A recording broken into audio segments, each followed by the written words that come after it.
একটা কথা বাবা না বলে না হয়, এই কথা বলে যদি আমার মরণও হয়ে যায় আমার তাতে কোনো দুঃখ নাই। আমাদের কয়েকদিন আগে একটা ঘটনা ঘটেছে, আমাদের ইসকনের আমাদের প্রভুপাদ চিন্ময় প্রভু, উনি বর্তমানে থানাতে বন্দী আছেন। যারা নির্দোষ বাবা, যারা কোনো অপরাধ করেনি, তাদের দেখবেন তাদের সারাটা জন্ম শুধু দুঃখে দুঃখে চলে যায়।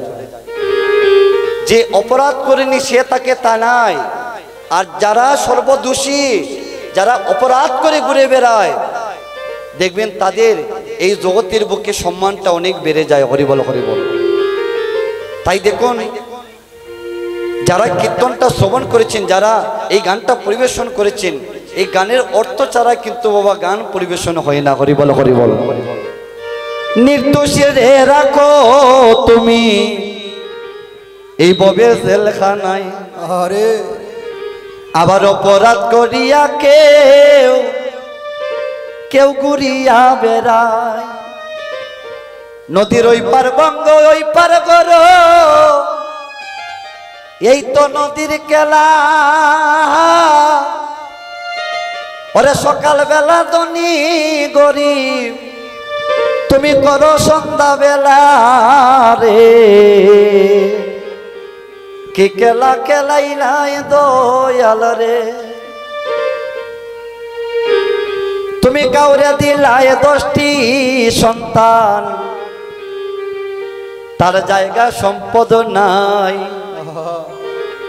আবার কাউরে দিলাই ধন সম্পত্তি, তার মা বলার কেউ না। ও বান্ধব রে, তুমি কাউরে দিলাই 10টি সন্তান, তার জায়গা সম্পদ নাই। কাউরে দিলাই ধন সম্পত্তি, যার মা বলার কেউ না।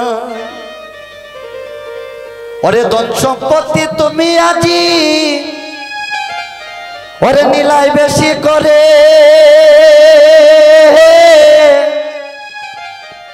এখন মরার পরে শ্মশান ঘাটে কেন মাইব তোরে রে। কি কেলা কেলাই দয়া, ও কেলা বুঝা চমৎকার,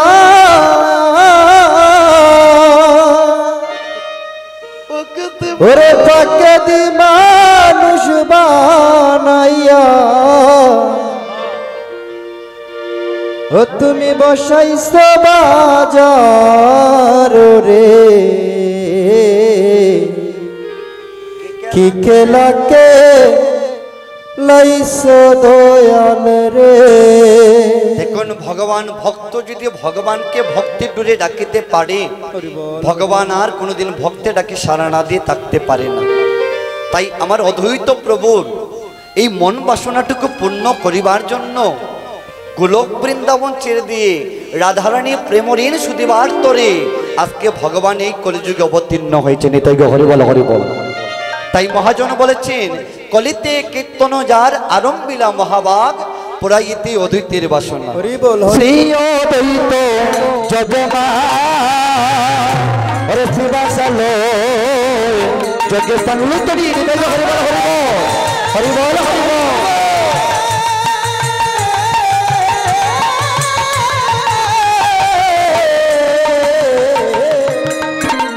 ওরে শ্রী অদ্বৈত জগমা আজ শিবাসালো যজ্ঞস্থান।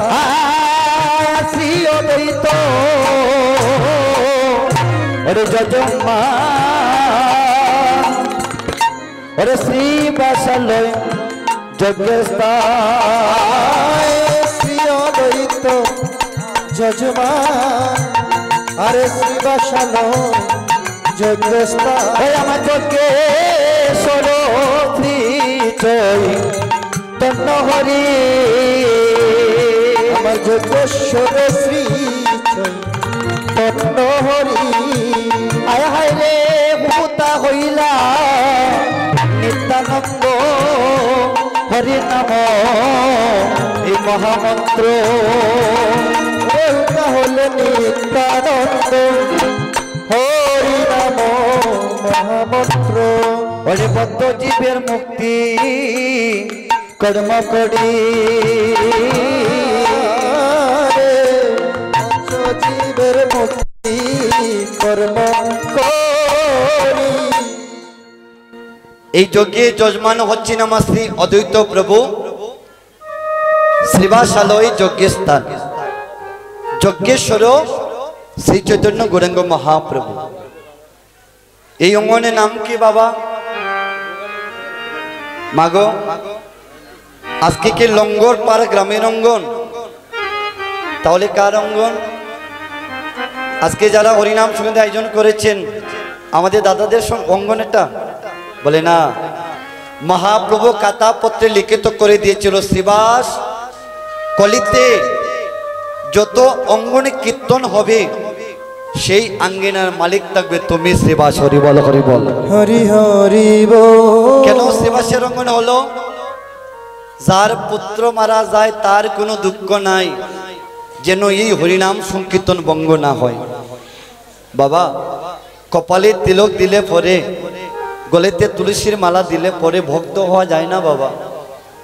ভক্ত হতে হলে কি করতে হয় দেখুন, ভগবানকে পেতে হলে কত দুঃখ পেতে হয়, কত কষ্ট পেতে হয় একটু জেনে রাখুন বাবা। হরিবল হরিবল।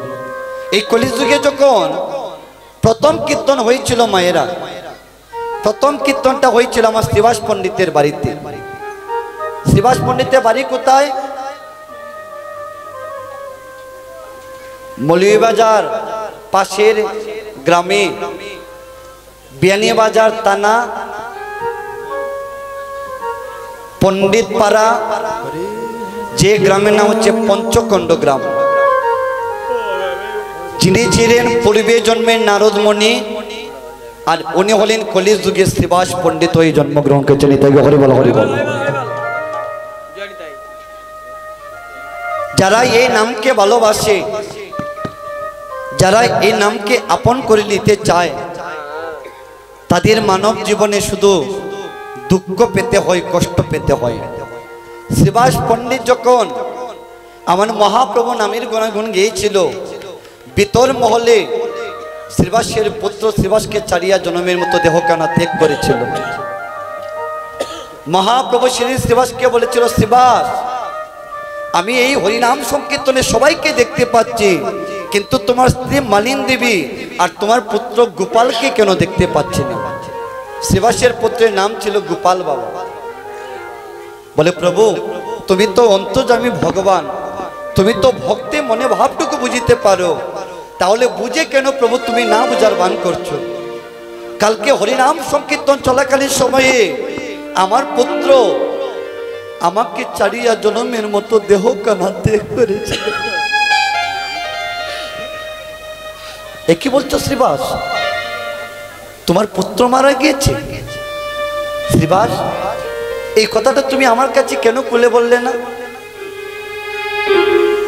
মহাপ্রভুর কথা শুনে শ্রীবাস পণ্ডিত দুটি নয়ন জল ছেড়ে বলছে, প্রভু আমার সন্তান মারা গিয়েছে, এই কথাটা যদি আপনার কাছে খুলে বলতাম তাহলে আপনার এই আনন্দের বাজার যে জনমের মতো ভঙ্গ হয়ে যেত।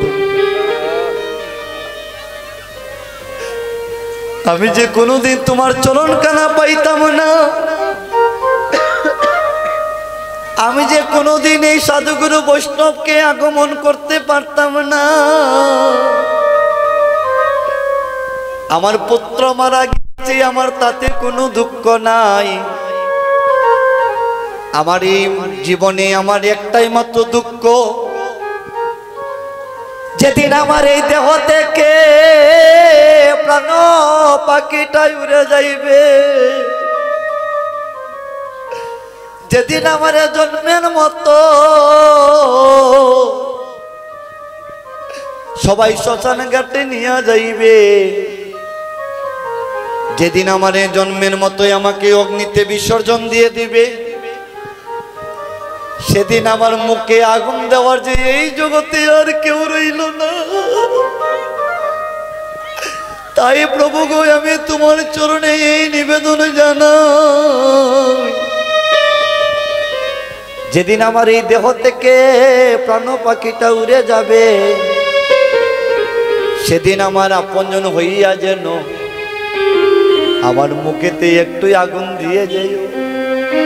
অভক্তগণ, অবৈষ্ণবগণ, তোমাদের কাছে আমি এই নিবেদন জানাই, জীবনে আর দেখা হতে পারে নাও হতে পারে, আজকের দেখাটা এই জীবনের শেষে দেখা হতে পারে, আর কোনোদিন এই দেখা হতে পারে নাও হতে পারে।